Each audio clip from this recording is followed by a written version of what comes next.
Odiyo ya karindwi iyerekwa cyangwa ubuhanuzi bwo mu 1968 muri Norvège.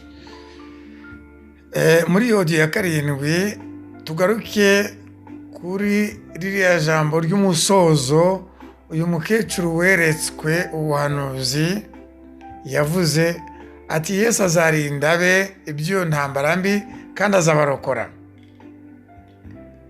Muri odiyo ya gatandatu irangiye nasobanuye ko kurindwa iby'iyo ntambara nta kabuza bisobanura ngo umugeni wa Kristo azaba yazamuwe yagiye mu bukwe mu bukwe nyine hamwe n'umukwe we Yesu Kristo mu ijuru yamuzamuye nguko byanditse mu byahishuwe nk'uko bivugwa mu Bakorinto ba mbere igice cya 15 no mu Batesalonika ngira ngo ba mbere igice cya 5. Ubwo rero iyo ntambara ya gatatu y'isi ntabwo azaba ahari, azaba yazamuwe nka Eliya wo mu isezerano rya kera, adapfuye yahinduwe mu buryo mu kanya ko guhumbya yagiye nta kindi. Nk'uko nuriya muhanuzi wo mu 1952 yabyeretswe uwo muri Norvège, uwo musaza w'imyaka 79. Uyu mukecuru rero we yeretswe uko bimeze muri iki gihe mu gihe cya mbere yo kuzamurwa kwaye kw'itorero.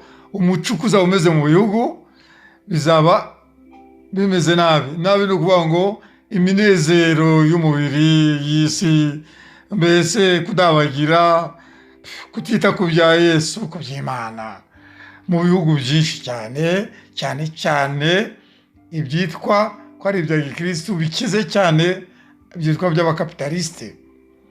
None rero ashoje avuga ngo Yesu azarinda abe iby'iyo ntambara mbi ya gatatu y'isi. Nabo ngabo rero n'umugeni abatazaba bagiye nibo b'abakobwa 5 b'abapfafa. Ubwo n'ubwenge buzaza batangire bihane biyeze bakiranuke bahamye Yesu ariko bimeze nabi. Ariko bumvuze n'abazaba barokotse iriya ntambara y'isi batapfiriyemo, kuko iriya ntambara y'isi izica abantu benshi cyane. Niko ubwo buhanuzi buvuga bwahawe uyu mukecuru aho izaba yabereye hose, nk'uko n'ahandi intambara zijya zibera mu bihugu byo mu isi zica abantu benshi. Aho ngaho noneho bazaba bapfuye benshi cyane mu bihugu by'abakapitalisite bikize, aho izaba yabereye mu Buraya, muri Amerika no muri Aziya. Ariko azaba yabarokoye no muri urwo rupfu, kuko bazaba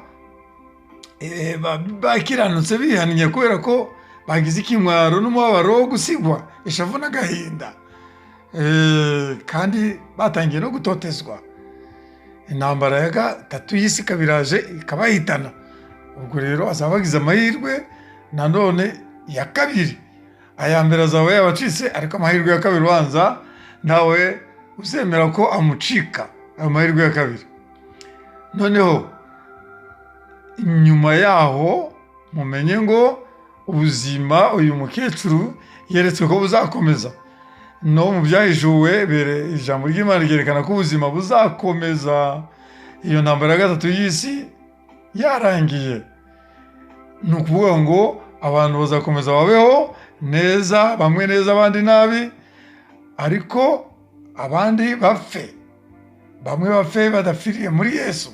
Ariko abapfiriye muri Yesu ni ukuvuga ngo bihana bahamya Yesu bazaba bari gutotezwa, bari kwicwa rubozo, bazira nyine Yesu ko bamuhamije, bazira ubukirisitu bwiza, bazira gukiranuka, banabacyurira ko babakina ku mubyimba ko batazamuwe mu itorero nk'umugeni. Ariko bazikomeza bazihagararaho, bemere bapfe bavuga bati aya ni amahirwe tutakwitesha ngo tubure na paradizo koko, tugire uko twabuze kujya mu bukwe ariko no tubure na paradizo. Ndabibutsa ko paradizo ari ikintu cyiza. Yesu yabwiye wa wundi bari bambanywe ku musaraba iburyo bwe, amaze kwihana aramubwira ngo no kumwemera ati ibyo nabyo nguhembye ko tuza kubana muri paradizo yo mu ijuru. Paradizo iba mu ijuru rero ngewe nyitiranya n'ubusitani bwa Edeni. Abagezeyo ntabwo basinzira nk'uko abantu benshi babyibwira ngo baba basinziriye. Oya, ni mu busitani. Mu busitani uvuga ngo ni ahantu hari ibiti amatunda by'imbuto z'ubugingo.